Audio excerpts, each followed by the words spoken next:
très gros challenge dans cette vidéo. C'est en fait de répondre à cette question en utilisant ce qu'on appelle les congruences. C'est une sorte d'égalité avec 3 traits qui revient souvent dans les commentaires dans ces démonstrations d'arithmétique. Justement, en fait, cette série de démonstrations que j'ai faites, c'était pour remettre au goût du jour des exercices, donc des démonstrations qui sont vues souvent juste en terminale, et même pas juste en terminale maths experte, ce qu'on appelle actuellement, ou avant ce qu'on appelait la spé maths. C'est-à-dire ceux qui poussent les maths au maximum au lycée. Okay, et moi, dans cette série de démonstrations, j'essaie d'allier les deux. En fait, une approche quand même un peu scolaire, en faisant de la disjonction de cas, en posant n égale 2k, voilà, en faisant des choses comme ça, mais également en réfléchissant. De voir que, ok, on a compris que c'était bien divisé par 6 ou impair. En fait, cette question, je pourrais largement la traiter juste en réfléchissant, et tout le monde comprendrait. J'ai déjà fait dans 2 vidéos, celle-ci et celle-ci, où en fait, il fallait trouver le chiffre des unités avec une puissance un peu grosse. Et justement, on réfléchit, on calcule le nombre de cycles qu'il y avait parce que le chiffre des unités se répétait. Là, je ne vais pas faire ça. Je vais avec les congruences. Et donc, pour réussir, il va falloir que je définisse un peu ce que c'est, brièvement, juste selon ton besoin, et construire un petit peu les petites propriétés de la congruence pour aller chercher le chiffre des unités de 7 puissance 85. Donc, la promesse est belle, reste accroché. Donc, les congruences. En fait, en un mot, c'est un reste. C'est une façon d'exprimer le reste. C'est quel est le reste quand on divise par un certain nombre. Et ici, comme je cherche le chiffre des unités, j'aimerais tellement que tu répondes à ma question, on cherche le chiffre des unités. Le chiffre des unités d'un nombre, c'est le reste quand on divise par combien? Quand on divise par 10, tu vois. Parce que quand tu divises par 10, tu t'arrêtes au 0. Et donc, le résidu, le chiffre des unités de ton nombre, te donne le reste quand tu divises par 10. Imagine, on prend 87. 87, quand tu le divises par 10, qu'est-ce qui reste? Il reste 7. Parce que tu prends le multiple de 10 le plus proche qui s'appelle 80 et tu lui ajoutes 7. Ok? Donc voilà, si on prend 123, tu as compris le principe. 123, quel est le reste quand on divise par 10? Il reste 3. Donc 123 divisé par 10 reste 3. Regarde comment est-ce qu'on note. 123, quand on le divise par 10, il reste 3. Donc on dit 123 est congru à 3 modulo 10. Donc certains mettent des crochets, certains des parenthèses ici. Voilà comment est-ce qu'il faut le dire. 123, en fait, quand tu le divises par 10, il reste 3. Ça, c'est d'une puissance.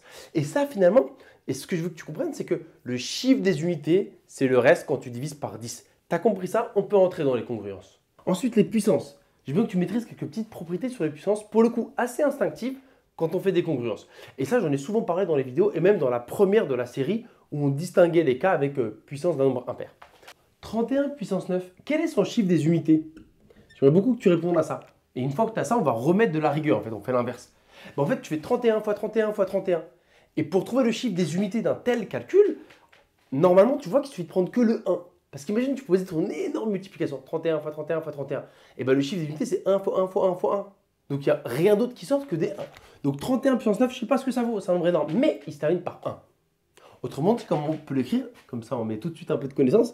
31 exposant 9, on peut dire qu'il est congru à 1 modulo 10. En fait, quand tu le divises par 10, il reste 1.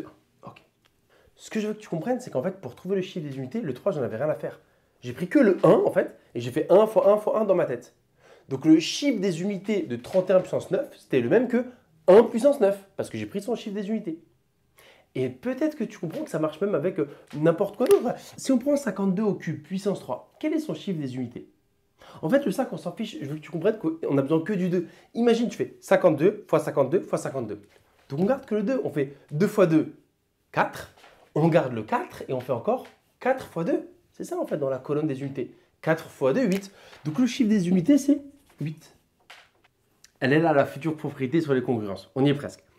En fait, on est parti de 52 et on a extrait son chiffre des unités. C'était une non-étape, on voit que c'est 2. Mais donc pour trouver le chiffre des unités de 52 puissance 3, c'était le même que quel nombre? Que 2 puissance 3 en fait. C'est ce qu'on a fait dans notre tête. Une fois en fait que tu avais le chiffre des unités de 52, on l'avait, et tu as vu, on a raisonné que sur les 2. Comme ici, on a raisonné que sur les 1. J'ai pris un premier cas simple pour comprendre 1 fois 1 fois 1. Mais donc, je répète, ce qu'il y a avant, on n'en a rien à faire. On prend que le chiffre des unités que l'on multiplie par lui-même, et à chaque fois même, on récupère que le chiffre des unités à chaque fois. Et là, attention, je vais te la reformuler autrement. Une fois que tu as le reste quand tu divises par 10, le chiffre des unités, c'est le reste quand tu divises par 10 d'un nombre, et quand tu élèves ce nombre à une certaine puissance, et le chiffre des unités, ou plutôt le reste avec 10, est également élevé à cette puissance-là. Comment ça va se traduire avec les congruences? Si A est congru à B modulo 10, c'est-à-dire que, en fait, A, quand tu le divises par 10, il reste B, ça veut dire que B est le chiffre des unités, c'est ce que je répète depuis le début de la vidéo. Moi, je fais qu'avec 10 dans cette vidéo. Tu peux élever à la puissance n Le reste, quand tu divises par 10 de a puissance n, c'est b puissance n. Et ça, c'est ce qui va nous permettre d'aller chercher le chiffre des unités.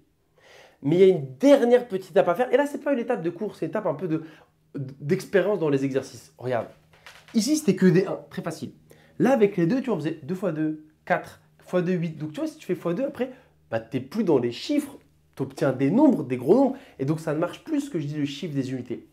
C'est pour ça, en fait, la technique, quand tu cherches le chiffre des unités d'un gros nombre, c'est de faire rapidement les petites puissances de 7, parce qu'ici, ça s'appelle 7 dans ta tête. Et le rêve, c'est qu'en fait, tu es combien ici à la place de B?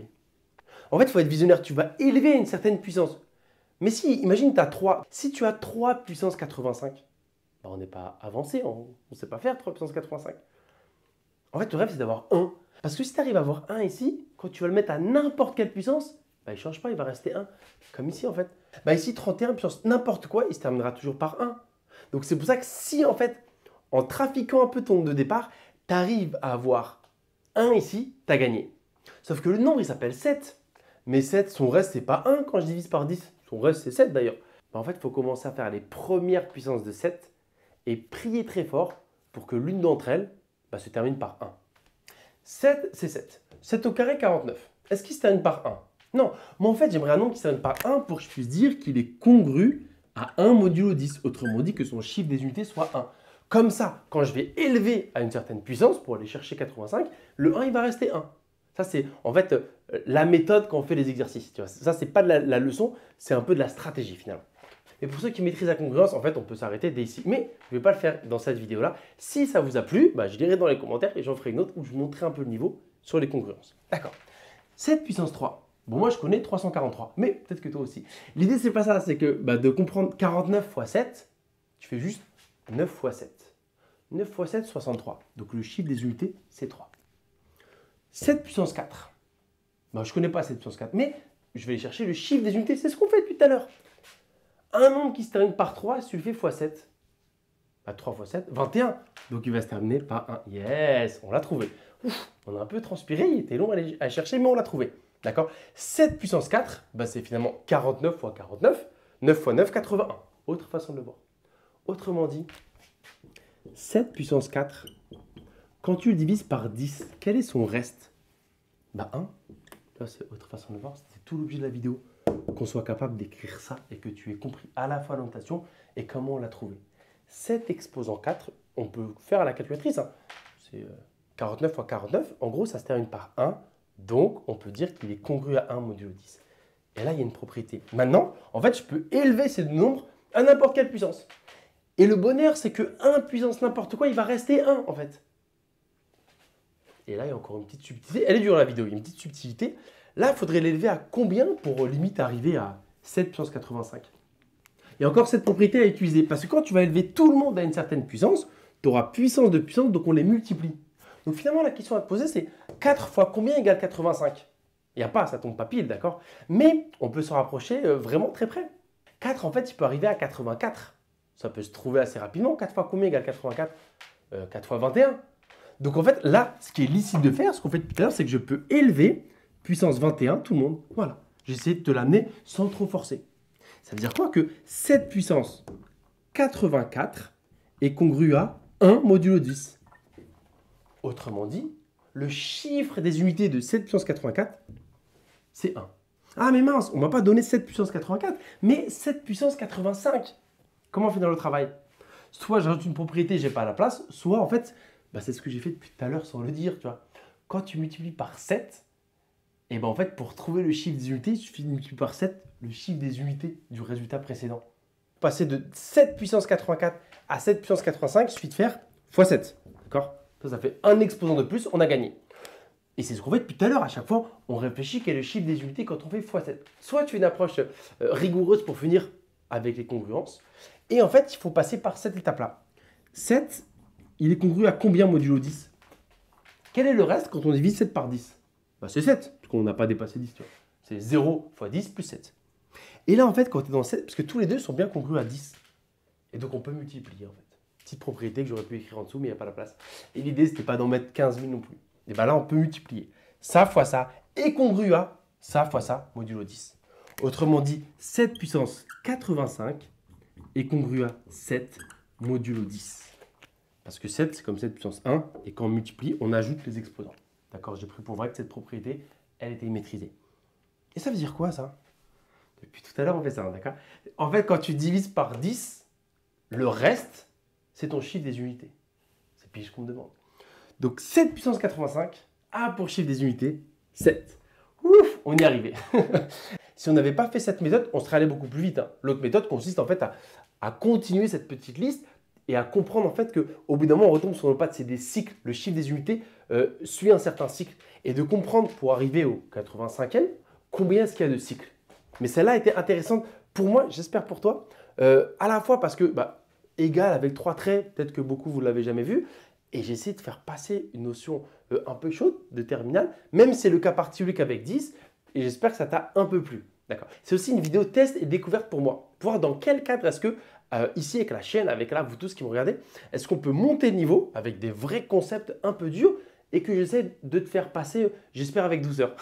En fait, ça m'était jamais venu à l'esprit de faire du contenu scolaire difficile et de l'amener comme je le fais depuis le début sur la chaîne. Et en fait, c'est les dernières vidéos et vos retours qui m'ont un peu poussé à ça. En tout cas, j'espère que ça t'a plu.